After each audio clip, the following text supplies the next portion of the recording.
ఈ సినిమాలు ఈ జర్నీ చూసుకున్న తర్వాత ఉమ్. మీరు ప్రొడ్యూసర్గా పూర్ణోదయ ప్రొడ్యూసర్గా అంకితం అయిపోయారు. మీరు సపరేట్గా బ్యానర్ పెట్టి బ్యానర్ చేద్దామనో లేకపోతే పూర్ణోదయాన్ని ఇంకా ముందుకు తీసుకెళ్దామని 79 నుంచి ఎప్పుడు సార్ లాస్ట్ ఫిల్మ్ అంది 92 అండి. 92 ఆపద్బాంధవుడు. ఆపద్బాంధవుడు చిరంజీవి గారు ఆపద్బాంధవుడు. ఎందుకనే బ్రేక్ పడింది అనే సందేహం బ్రేక్ రాలేదా పడిన మీకు? కాదు సార్, నాన్నగారు సిరిసిల్ల ఆపద్బాంధవుడు మంచి పేరు వచ్చింది, ఆర్థికంగా కూడా ఓకే అండి మాకు. మ్మ్. ఆ, ఆ, పెద్ద గొప్పగా సక్సెస్ అవ్వలేదు సార్ మాకు. అవును, అనుకున్నంత కమర్షియల్ సక్సెస్ కాదు. మ్మ్. దానికి వేరియస్ రీజన్స్ కూడా ఉన్నాయి, అంటే వెతుక్కోవడం కాదు. మ్మ్. గరానా మొగుడు సినిమా తర్వాత రిలీజ్ అయిన సినిమా ఇది. Okay okay okay. పక్కా మాస్ ఎంటర్టైనర్ అది, అవును. మామూలుగా కాదు. అప్పట్లో రికార్డ్ బ్రేకింగ్ సినిమా. మ్మ్. అదేంటి వెంటనే చిరంజీవి గారిది ఇది రిలీజ్ అవ్వడం, మ్మ్. అలాగే రకరకాల కారణాలు. ఆయనేమో మెంటల్ క్యారెక్టర్లో ఎక్కువ చూడడం యాక్సెప్ట్ చేయలేదు చాలామంది. మ్మ్. మ్మ్. బట్ పర్ఫార్మెన్స్ వైజ్ ఎక్స్ట్రాడనరీగా చేస్తే ఆ క్యారెక్టర్లోనే. అవును, ఆ సినిమాలో కూడా ప్రయోగాలు చేసినట్టున్నారు గట్టిగా. ఆ, అవల్మానంలో కాదు, జంజాల గారు క్యారెక్టర్ పెట్టారు కదా. జడ్జర్ గారు heroine father heroine father character. Meenakshi Seshadri heroine. దానికో జంజాల గారితో చిరంజీవి గారి కాళ్ళు అడిగే క్యారెక్టర్. చాలా ప్రయోగాలు చేసినట్టున్నారు. రచయిత. రచయిత క్యారెక్టర్ అండి. మ్మ్. సో అలాగా సినిమా సక్సెస్ అవ్వలేదు. తర్వాత ఫస్ట్ టైం మనకు బ్యానర్లో ఇది తట్టుకోలేకపోయింది చాలా రోజులు డాడీ. అబ్బా. ఇప్పుడు ఇలా వచ్చి పర్లేదు, ఇలాగే వస్తుంది ఎప్పుడు. అవును. స్వరకల్పన అనుకుంటారా, పెద్ద పట్టించుకోలేదు. అది అదే, చిన్న- అదే. చిన్న బడ్జెట్ సినిమా, పెద్ద ఇది అవ్వలేదు మ్మ్. అనుకున్నాం. ఇది బాగా ఎక్స్పెక్ట్ చేసాం. మ్మ్. ఇదైసరికి కొంచెం ఓకే. ఇదయ్యాడు, డిప్రెషన్ ఆల్మోస్ట్ అయ్యి తర్వాత కోలుకొని మళ్ళీ. బడ్జెట్ కూడా పెద్ద బడ్జెట్ కదా. పెద్ద బడ్జెట్ అప్పటికి, చాలా పెద్ద బడ్జెట్ అండి. మ్మ్. అప్పటికి 5 కోట్లు ఎంతో అయిందండి అప్పటికి. మ్మ్. అది చాలా పెద్దదండి అప్పటికి. బా. హైయెస్ట్ పేడ్ ఆర్టిస్ట్ ఇండియా, మ్మ్. బిగ్గర్ దన్ బచ్చన్ అని అప్పట్లో చెప్పుకునేవారండి. చిరంజీవి గారే చిరంజీవి గారు మేమే హైయెస్ట్ పే చేస్తాం అప్పటికి. ఎక్కువ ఇచ్చారు.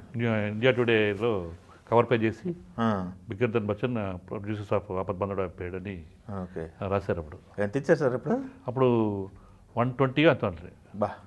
హైయెస్ట్ అది. 1,20,00,000 మామూలుగా కాదు. డిసప్పాయింట్ అవ్వలేదా చిరంజీవి గారు కానీ మీరు కానీ ఆపద్బాంధవుడు అయ్యామండి, అందరూ అయ్యాడు. చిరంజీవి గారు అయ్యాం. సరే అట్లీస్ట్ అవార్డ్స్ ఏదైనా కాంపన్సేట్ చేస్తామని స్టేట్ అవార్డు వచ్చిందండి. సెకండ్ టైం మళ్ళీ ఆపద్బంధుడికి వచ్చింది.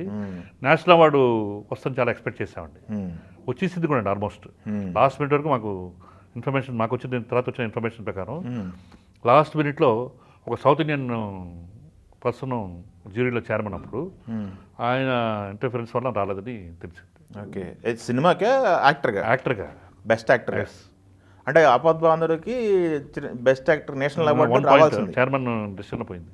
లేకపోతే ఆ సినిమాకి ఉండేది, మనకి ఎప్పుడో ఉండేది. ఆ ఆ రికార్డు కాలం మొన్న తీరినట్టుంది వాళ్ళ మేనల్లుడు. మేనల్ ద్వారా వచ్చింది. మేనల్లుడు ద్వారా. అలాగే సాగర్ సంగమానికి అప్పుడే కమలాసం కూడా రావాల్సిందండి. ఓకే. అలా కూడా అది కూడా మిస్ అయిందండి. ఓహో. అది కూడా దీంట్లోనే మిస్ అయింది. అది కూడా సౌత్ ఇండియన్ మనుషుల వల్ల మిస్ అయింది. ఓ. ఈ రిపీటెడ్ ఆర్టిస్టులు అనేవాళ్ళు మీ బ్యానర్కు ఎక్కువ ఉండేవాళ్ళు. నిర్మలమ్మ గారు ఉండేవారు, శరత్ బాబు గారు. శరత్ బాబు గారు ఎలా ఉండేవాళ్ళు సార్? వాళ్ళ గురించి ఎక్కువ బయట జనాలకి తెలిసేది కాదు. షూట్లో ఎలా ఉండేవాళ్ళు నిర్మలమ్మ చాలా గారు? చాలా పద్ధతి గారు, చాలా పద్ధతి అయినాడు. ఆ, నిర్మలమ్మ గారు అయితే అసలు మన ఇంట్లో బామ్మ గారు అవును.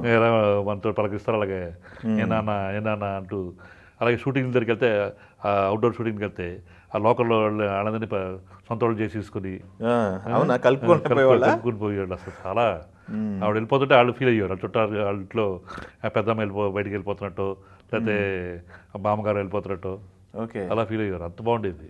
అంటే అప్పట్లో ఈ హోటల్స్ పెద్దగా ఏం ఉండేవి కాబట్టి ఇల్లు తీసుకునేవాళ్ళు రెంట్కి? లేదండి, మేము రాజమండ్రిలో హోటల్స్ తీసుకుని రాజమండ్రి నుంచి 10-15 కిలోమీటర్స్ రేడియస్లో షూటింగ్ పెట్టుకునేవాడు. అవునా. ఓకే. సో రాజమండ్రిలోనే ఉండేవాడు ఎక్కువ. ఓకే. ఒక ఆపద్బంధుడికే కుదరలేదండి, ఎందుకంటే పూడిపల్లిని చిరంజీవి గారి కోసం ఆ ప్లేస్ చేసుకోవాల్సి వచ్చింది. ఎందుకని ఇలా?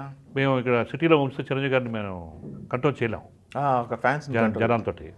అందుకోసం మేము పూడిపల్లిని, అక్కడికి నో ట్రాన్స్పోర్టేషన్ అండి, ఓన్లీ బోట్ మీద వెళ్ళాలి, రోడ్లు లేవు.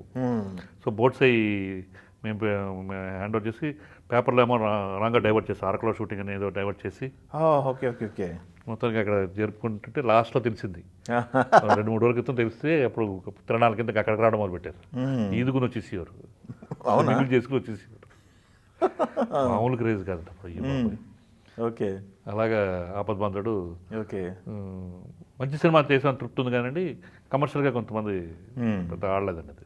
ఓకే. ఇప్పటికి రిలేషన్ ఎలా ఉంది మీకు? మాకు ఇప్పటికి మా ఫ్యామిలీ అండి, చిరంజీవి గారు ఫ్యామిలీ ఇదే మాకు మొత్తం మొదటి నుంచి అండి. సినిమా చేయక ముందు నుంచి ఫ్యామిలీ అటాచ్మెంట్. ఇది అల్లు రామలింగ గారి ఫ్యామిలీ ద్వారా మాకు బాగా అల్లు రంగన్కి బాగా క్లోజ్. మాకు మెడ్రాస్ నుంచి చిన్నప్పటి నుంచి మేము చిన్నప్పటి నుంచి మేము ఓకే అరవింద్ గారు అన్నయ్య అని అంటూ వాళ్ళందరూ బాగా చిన్నప్పటి నుంచి మాకు బాగా అటాచ్డ్ అండి.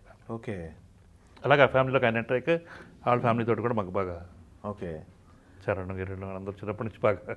అయితే ఇప్పుడు అల్లూరు రామలింగయ్య గారి మనవడిని మీ సినిమాలో యాక్ట్ చేయించారని చెప్పేసి తెలిసింది. అల్లు రామలింగ అరవింద్ గారు పెద్ద పై ఉన్నాడు కదండి, అర్జున లేకపోతే బాబీ బాబీ అండి, బాబీ గారు బాబీ యాక్ట్ చేశాయండి. ఓకే బాబీ అలాగే అరవింద్ గారు సిస్టర్స్ డాటర్స్ ఇద్దరు ఓకే వాళ్ళు కూడా దాంట్లో